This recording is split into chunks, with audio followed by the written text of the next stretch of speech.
In 2019, a neurological disease started killing people in New Brunswick, Canada.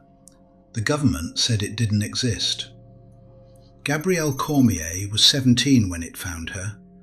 The letters on her laptop screen had started doing something she couldn't describe to the ER doctor, not in a way he'd believe anyway.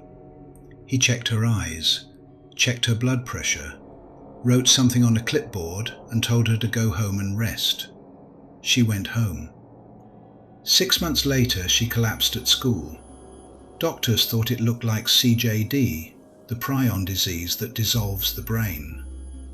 Within 4 years, this girl, a competitive figure skater, a biology student who had a whole career mapped out in her head, was sitting in a wheelchair. Her entire field of view permanently carpeted in flickering grey static, like the signal had died and nobody was coming to fix it. She was hallucinating, forgetting, fading. The Canadian government looked at all of that and said she was fine. Gabrielle Cormier grew up in Dalhousie Junction, New Brunswick. Small town, cold winters. She skated competitively and got good enough grades to plan a future around them. She was going to study biology at Mount Allison University. She was going to figure out what kills people and why. That was the plan. The plan fell apart in 2019. First, it was the screen thing. Letters that vibrated slightly when they shouldn't. Then fatigue that no amount of sleep fixed. Then the collapse at school. Then a referral to a neurologist named Dr. Alier Marrero at the hospital in Moncton. Marrero was a Cuban-born physician who had been practicing in New Brunswick since 2012. And by the time Gabrielle walked into his office in January 2020, he was worried. Not about her specifically, about all of them. Because Gabrielle wasn't the first. For years, Marrero had been watching something happen to his patients that he could not explain. Young people, people in their 30s, people with no family history of brain disease, all of them showing up with the same cluster of symptoms.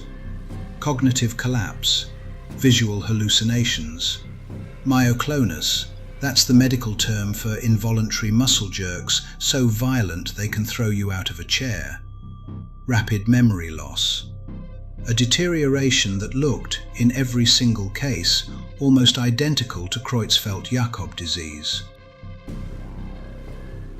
CJD, the Prion illness, the one that dissolves the brain, the one that kills most patients within a year. Every CJD test came back negative. On March 5, 2021, a document circulated inside New Brunswick's health system. It was written by the province's Deputy Chief Medical Officer of Health. It described a cluster of 48 patients in the Moncton area and the Acadian Peninsula. Unknown cause, accelerating case count. The memo called it Progressive Neurological Symptoms of Unknown Etiology in New Brunswick. Etiology means cause, unknown cause. A journalist at Radio-Canada got hold of it. He published on March 16th. CBC ran the English version the next morning. Within 2 weeks, the New York Times was covering it, The Guardian, the BBC, Wired. Canada had a mystery brain disease. Nobody knew what it was. Nobody knew where it came from, and nobody, officially, had any idea why it kept getting worse. The federal response was immediate. Canada's top health research agency offered $5 million for a full independent investigation. A national working group was assembled. Dr. Michael Coulthart, the country's leading prion disease expert, the man who ran Canada's CJD surveillance system, was put in charge. For a moment, it actually looked like something was going to happen. Then, the province of New Brunswick made a phone call. Here is what happened when the federal scientists showed up, ready to investigate. The government told them to go home, and what they found out years later buried in a leaked private email that was never supposed to become public, is going to make you question every official statement that came after. Stay with me.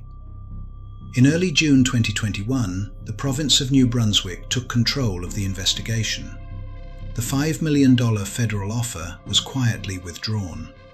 Coulthart was reassigned. The National Working Group was dissolved.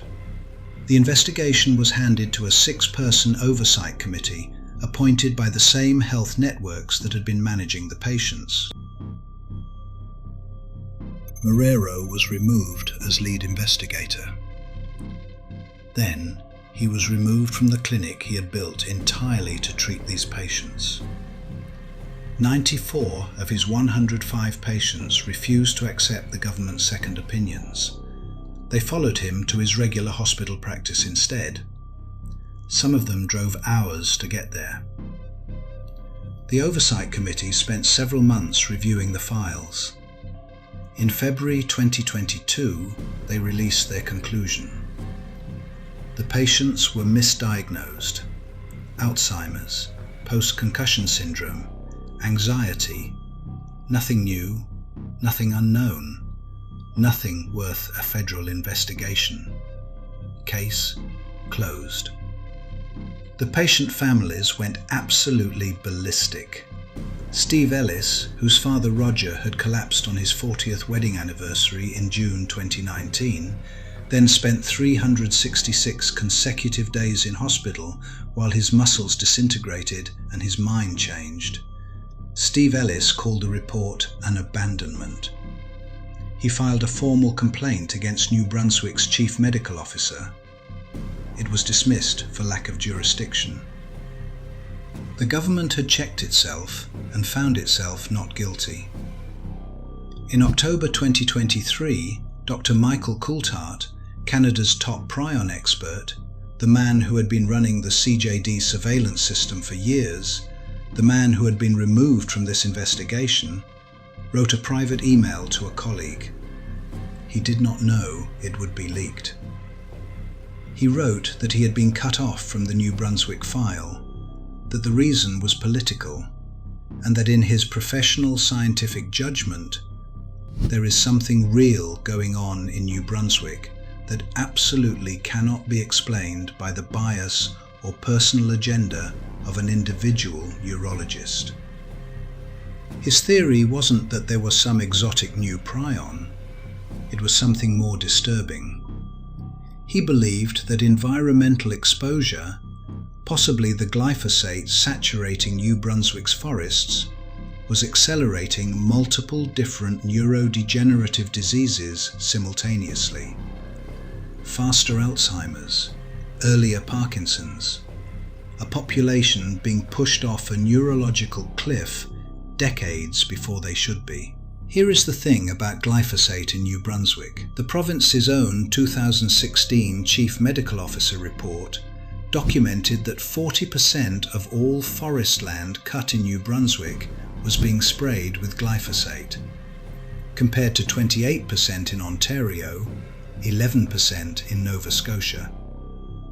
New Brunswick was using more per hectare than anywhere else in the country. And the company doing most of that spraying? J.D. Irving, one of the most politically connected corporations in Atlantic Canada. The investigation into glyphosate's role was never funded. Nobody commissioned it, nobody ran it. The government closed the file before that question was ever properly asked. On May 7, 2025, JAMA Neurology published a paper that was supposed to end the debate. The team, led by Dr. Anthony Lang at the University of Toronto's Krembil Brain Institute, reviewed 25 cluster cases, 14 living patients and 11 autopsies.